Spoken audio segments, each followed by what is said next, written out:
السلام علیکم ورحمۃ اللہ وبرکاتہ۔ عالم برزخ سیریز پر تو ہم بات کر ہی رہے ہیں، اس ضمن میں ایک سوال کو اور دیکھ لیتے ہیں۔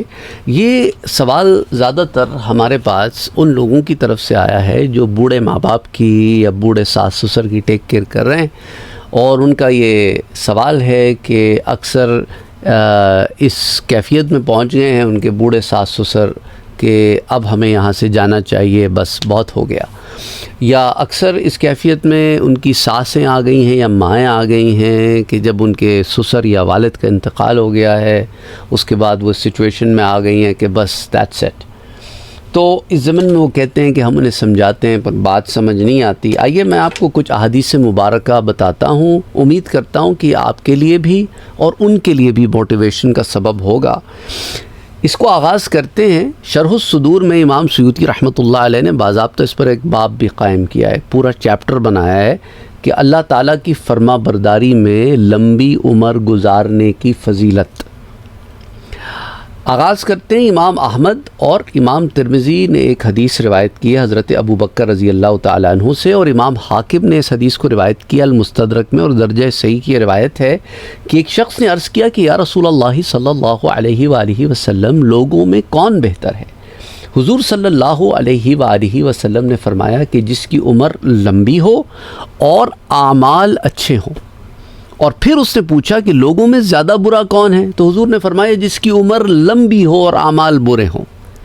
تو عمر لمبی ہونا فضیلت آ گئی اگر اعمال اچھے ہوں، اور لمبی عمر فضیلت نہیں ہوئی اگر اعمال برے ہوں۔ ایک اور روایت امام حاکم حضرت جابر سے روایت کرتے ہیں کہ حضور صلی اللہ علیہ وآلہ وسلم نے ارشاد فرمایا کہ تم میں سے بہتر لوگ وہ ہیں جن کی عمریں لمبی اور نیک اعمال ہیں۔ اسی طرح کی ایک روایت امام احمد نے حضرت ابو ہریرہ سے بھی روایت کی ہے، جس میں اسی طرح سے ملتے جلتے الفاظ آتے ہیں کہ تم میں سے بہتر لوگ لمبی عمر والے ہیں کہ جن کے اعمال اچھے ہوں۔ اچھا، امام طبرانی حضرت عبادہ ابن صامت رضی اللہ تعالیٰ عنہ سے ایک روایت لاتے ہیں کہ حضور صلی اللہ علیہ وآلہ وسلم نے فرمایا کہ کیا میں تمہیں بہتر شخص کے بارے میں نہ بتا دوں؟ تو صحابہ کرام نے عرض کیا رسول اللہ صلی اللہ علیہ وسلم، بے شک آپ ضرور بتائیے۔ تو اس پر حضور صلی اللہ علیہ وآلہ وسلم نے ارشاد فرمایا کہ جس نے اسلام میں زیادہ عمر پائی اور وہ اسلام پر مضبوطی سے قائم رہا، یعنی استقامت سے قائم رہا، اور اس نے عمر اپنی جو گزاری تو اسلام میں گزاری۔ امام طبرانی نے بھی حضرت عوف بن مالک سے ایک روایت نقل کی ہے کہ حضور صلی اللہ علیہ وآلہ وسلم کو یہ فرماتے ہوئے سنا کہ جب مسلمان کی عمر لمبی ہو جاتی ہے تو اس کے حق میں یہ بہتر ہوتا ہے۔ تو لمبی عمر کا ہو جانا ایک مسلمان کے لیے حق میں بہتر ہوتا ہے۔ اچھا، کفار جو ہیں وہ اس دنیا کو ہی سب کچھ سمجھ کے بیٹھے ہوتے ہیں، تو وہ تو چاہتے ہیں کہ ان کی عمر لمبی ہو، لیکن مسلمان جو ہے وہ جب لمبی عمر پاتا ہے تو نیک اعمال کر کے اپنے درجات کو بلند کرتا ہے۔ امام احمد نے اور زنجویہ نے اپنی ترغیب میں، امام احمد نے مسند میں اور زنجویہ نے ترغیب میں حضرت ابو ہریرہ سے ایک روایت نقل کی کہ بنو قداع جو ہے ایک بڑا قبیلہ ہے، اس کی پھر چھوٹی چھوٹی شاخیں، اس میں سے ایک شاخ ہے جو ہے جوہنی۔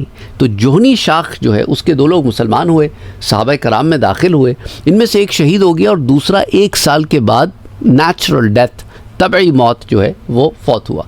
حضرت طلحہ بن عبید اللہ رضی اللہ تعالیٰ عنہ نے خواب دیکھا، اور دوسرے شخص کو جو بعد میں فوت ہوا، شہید نہیں ہوا، 1 سال بعد فوت ہوا، اس کو شہید سے پہلے جنت میں داخل ہوتے ہوئے دیکھا۔ تو انہیں بڑی حیرانی ہوئی کہ شہید سے پہلے یہ آدمی کیسے داخل ہو سکتا ہے؟ دونوں صحابی رسول ہیں پر شہید تو شہید ہے۔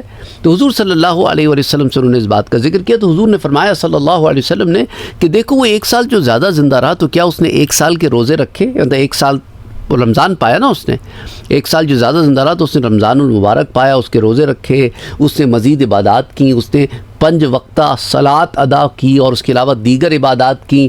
تو حضرت طلحہ بن عبید اللہ نے کہا کہ بے شک یا رسول اللہ صلی اللہ علیہ وسلم، اس نے یہ سارے معاملے کیے۔ تو پھر حضور نے اس کو کہا کہ پھر یہ وجہ ہو گئی کہ وہ اس شہید سے بھی پہلے جنت میں داخل ہوا کہ اس کو 1 سال زیادہ اللہ کی عبادت کرنے کو ملی۔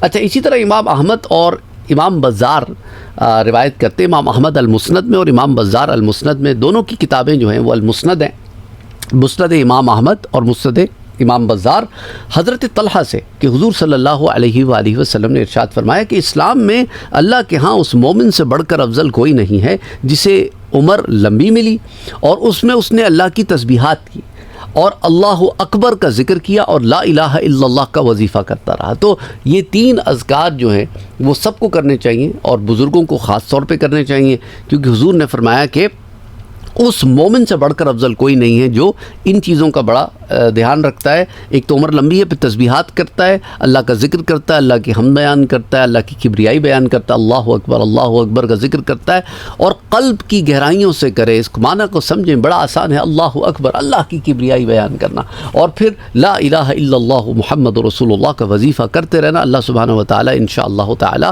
ایسے شخص کو کلمہ شہادت پر موت عطا فرماتا ہے. اچھا، اسی طرح ابو نعیم حضرت سعید ابن جبیر سے روایت کرتے ہیں، فرمایا کہ مومن کی ایک ایک دن کی زندگی غنیمت ہے. یعنی ایوری ڈے مومن جو ہے کسی بھی عمر میں ہو، ہر روز اس کے لیے غنیمت ہے.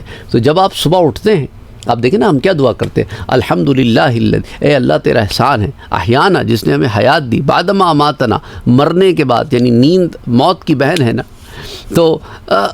تو آخر میں ہم نے لوٹ کے تو ہم نے رب ہی کی طرف جانا ہے، لیکن اس کا ہم شکر ادا کرتے ہیں کہ اس نے ایک اور دن ہمیں عطا فرمایا، ہماری زندگی میں ایک دن کا اضافہ ہوا، ہم اس رب کی عبادت ایک دن اور کر پائیں گے. تو ایک ایک دن جو ہے وہ زندگی کی جو ہے وہ غنیمت ہے مومن کے لیے. وہ اسے فرائض اور نمازوں کی ادائیگی میں گزارتا ہے اور اللہ تعالیٰ اسے ذکر اللہ کی توفیق بخشتا ہے. تو یہ جو توفیق اللہ کی طرف سے ملتی ہے زیادہ ذکر کرنا، یہ غنیمت ہے. تو یہی بات ہے کہ ہم اپنا دن کیسا گزارتے ہیں، ہم اللہ کی عبادت میں گزارتے ہیں یا پھر ضائع کرتے ہیں. اسی طرح آخری روایت آج کی امام ابن ابی دنیا نے حضرت ابراہیم بن ابی عبدہ سے روایت کی، فرمایا کہ مجھے یہ روایت پہنچی ہے کہ مومن جب فوت ہوتا ہے تو وہ دنیا میں واپس جانے کی تمنا کرتا ہے. ویسے تو دنیا میں واپس آنے کی 2 ہی لوگ تمنا کرتے ہیں، ایک تو شہید ہے، وہ چاہتا ہے کہ واپس جاؤں دوبارہ شہید ہوں، واپس جاؤں دوبارہ شہید ہوں، اور دوسری کیٹیگری مومن کی ہے، وہ بھی یہ تمنا کرتا ہے کہ واپس دنیا میں جاؤں. کیوں جاؤں؟ محض اس لیے کہ وہ دنیا میں جا کر اللہ کی بڑائی بیان کرے یا لا الہ الا اللہ کا ذکر کرے. تو اللہ کا ذکر کثرت سے کرنے کے لیے واپس آنا چاہتا ہے، اور یا اللہ کی تسبیحات بیان کرتا رہے، اللہ کی تسبیح بیان کرے، اللہ کی حمد کرے، اللہ کا ذکر کرے. تو اس لیے وہ واپس آنا چاہتا ہے، وہ اللہ کی محبت میں واپس آنا چاہتا ہے. تو رب سے اتنی محبت کرو، جیسے ایک روایت میں آتا ہے کہ جو منافقین ہیں، جو کفار ہیں، جو مشرکین ہیں، وہ تمہاری اللہ سے محبت دیکھ کر، وارفتگی دیکھ کر یہ گمان کرنے لگیں کہ یہ کوئی دیوانہ ہے، پاگل ہے، یہ اپنے رب کے عشق کے اندر بالکل سمجھ نہیں آتا لوگوں کی کہ کوئی رب سے اتنا بھی عشق کر سکتا ہے، کوئی اتنا بھی پیار کر سکتا ہے، کوئی اتنا بھی وارا ہو سکتا ہے کہ بھئی جو کچھ ہے وہ میرا رب ہے میرے لیے. that is the height. ہم دعا کرتے ہیں کہ اللہ سبحانہ و تعالیٰ ایسی دیوانگی ہم سب کو عطا کرے کہ اس کی محبت میں، اس کی یاد میں بس دیوانے بنے پھرتے رہیں. اور دیوانے بننے کا پھرنے کا مطلب یہ نہیں ہے کہ آپ مجذوب ہو جائیں یا کپڑے پھاڑنے شروع کر دیں، پرانے کپڑے پہن کے پھرتے رہیں. یہ نہیں ہے محبت کے، یہ تقاضا نہیں ہے کہ انسان جو ہے وہ ذہنی طور پر معاف ہو جائے. نہیں، محبت کا تقاضا یہ ہے کہ کوئی دیکھے تو اس کو یہ گمان گزرے کہ یہ کیسی محبت ہے، اس کی سمجھ میں نہیں آئی یہ کیسی محبت ہے.